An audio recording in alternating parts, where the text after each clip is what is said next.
আজকের যে ভাষাটা শ্রমিকদের মাঝে তৈরি হয়েছে, শ্রমিকরাই সভ্যতা তৈরি করে, শ্রমিকরাই দেশকে সভ্যতার কারিগর,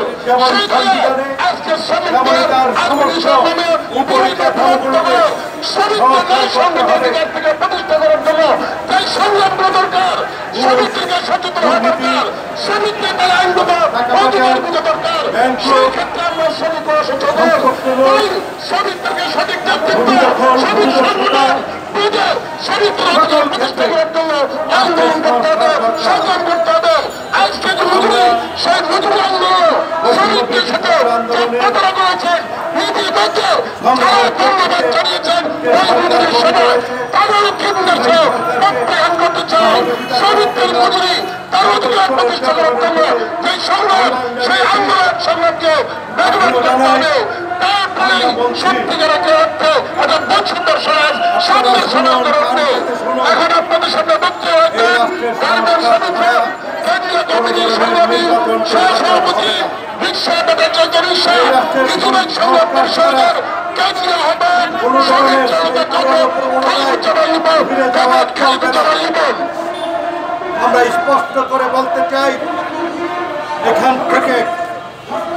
স্বৈরাচারের যে ভূত গার্মেন্টস শ্রমিকগণ নামে নাই, এখনো আয়োজিত বড় বড় জাতীয় পতাকা নিয়ে মিছিল আজকের এই সমাবেশের সংগ্রামী সভাপতি, অত্যন্ত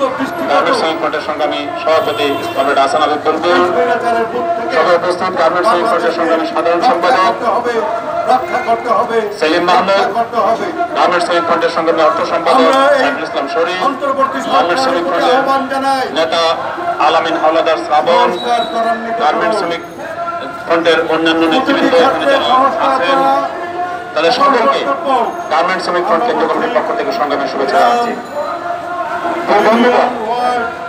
আজকে আমরা পৌরসভা সর্বত্র একদিকে যেমন গোটা দেশের মানুষ জানিয়ে প্রেসিডেন্ট হাসিনা সরকারের পতন এবং দেশ থেকে পলায়নের নিজের থেকে উপরে যেমন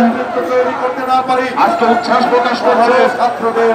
আজকের যে একই সাথে আমরা জানি এই সংগ্রাম আজকে আমাদের দেশের গোটা দেশের মানুষ যেমন আমরা কিন্তু আজকে শোকাহত,